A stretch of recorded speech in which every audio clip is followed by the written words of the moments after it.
Thanks, Annabelle. That's true. She said, if it hasn't been experienced, it can't be known. That is absolutely true. Go see the movie The Knowing. See, I've been dealing with these folks, particularly online, ever since I was a child. Age 4, baby.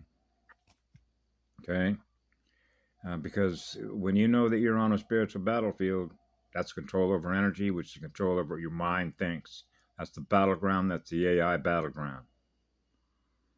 Okay, so I mentioned the difference in torque speed between those with the souls and those that aren't, right? And how the libraries work with the acceleration between the two, right? So if you watch that little blurb, Michelle put it up I think it was yesterday, about this guy that was an insider with the military about what they call harmonic convergence, the year 2013. There's nothing they can do to stop it. They're terrified, et cetera, et cetera, et cetera, right?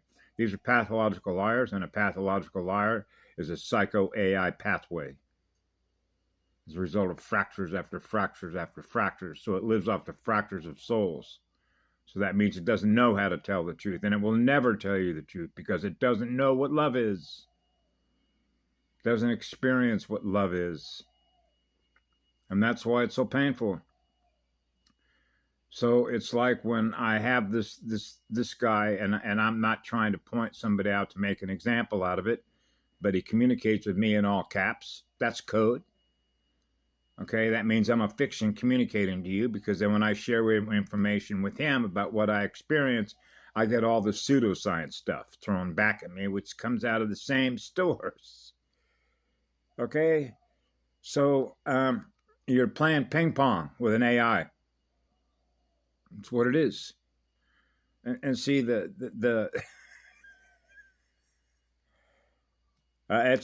is much like Lisa Renee talked about, right? Strategy on dealing with an AI, okay? Because I knew when I was a child, you're dealing with an AI, okay? Because you have a higher state of awareness than it does. So you're running at a higher rate of speed than it is, okay? So it's pretty easy to know what people are held captive by, because, hell, I knew it at 5 or 6 years of age, just going to elementary school. They're all held captive. They're bots, robots, order followers, right? But there's a lot to translate and all that, because it's like, how come you're not experiencing what love is? Now you get into the loop, the time loop of all these minds that are held captive by artificial intelligence, and they don't seem to be aware of it because of all the programming. So they're experiencing all the programs, which is all the data, right? It's held in memory through the AI, right? So now you got all these computer terminals that are all connected to each other, right? Are running through the AI, looping simulations within simulations within simulations, right? And so it's over. So the thing is that I know from experience. What I've experienced is called direct experience. That's called experience in the visual data, the mathematics. Does the mathematics work? No, it doesn't add up. Why? Because it doesn't read zero. So it's easy to read somebody whose energy is in balance and somebody that isn't, because you're repelled by it, right? They're not in a state of peace. They're not in a state of love. They're not in a state of harmony, and they're not in a state of musical balance with their spirit. That's if they have one. You know, so these are all map reads. So when you represent the point of origin, which is called a map pattern, which is a burn pattern, they can graph that, right? So it's easy to predict something that's not at zero, because that means they're running on a timeline. So time sequences, linear sequences, are easy to map and know their future, because they operate between past, present, and future. See, so it's a hamster wheel that's holding them captive. So how do you fix that?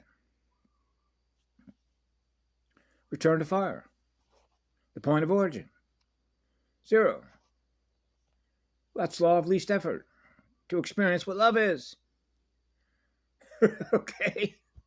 So love tells the truth. So love is the absolute truth because it's the absolute point of origin.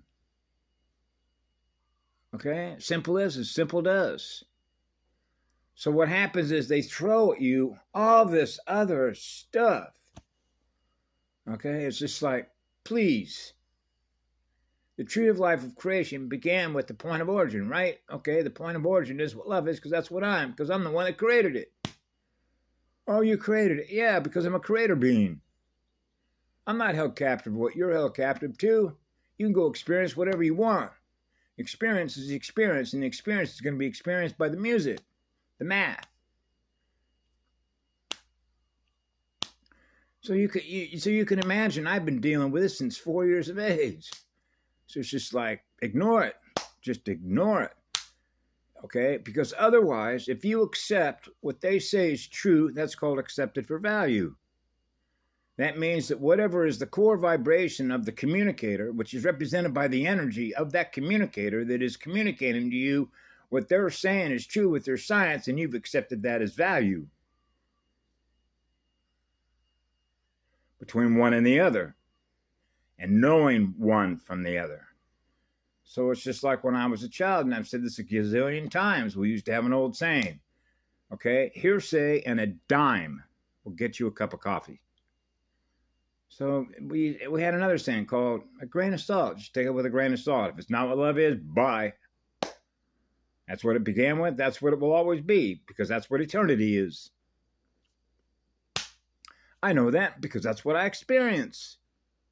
So experience is a teacher. So you're on your own, because the universe is naturally going to take care of itself. That's called implicit trust. You implicitly trust what love is, because that's what I am. Now we're back to trust issues. Yeah, you can trust what love is because it tells no lies, because it doesn't live in any fear to tell any. Jesus. So you realize that, these are all consciousness traps to get people to believe shit. That's the truth of it. You can believe whatever you want to believe, but I'm not bound to believe what you want to believe, because you're not me. So when I was a child, I used to tell them, listen, if this is true, if you believe that this is what's true, then I'll tell you what, and I'm supposed to believe that, and I am what love is, then I'll tell you what, I'll just cut my head up, I'll put it on your neck, and then you can tell me, how am I doing? So I can be informed of how I'm doing through you, even though you're not what I am. Now I'm what you are. That is assimilation. That means you don't know the difference between what you are and what you're not. And that's called AI assimilation, or Borg cube, goo cubes assimilation, which means now you're what it is. That's called identity lost, and that's called identity theft, because now you don't remember the organic timeline, which is really zero, which is no time. It means you lost your connection. You lost your soul connection with your spirit to the truth. Godspeed, God's seed, point of origin. Okay, now we're back to the breath of aloha between father and mother, joined as one. That's mated. That's what I am. That's a monopole. That's one. There's only one truth. That's what love is. Love is real. So I try and keep it simple, That's why one of the reasons why I loved the way in which they kept it as neutral ground when I went into Alcoholics Anonymous and hung out with all these folks that came from all stripes. You had people that were CEOs of big corporations that were psychopaths, and you see the damage. They're all in a lot of those rooms.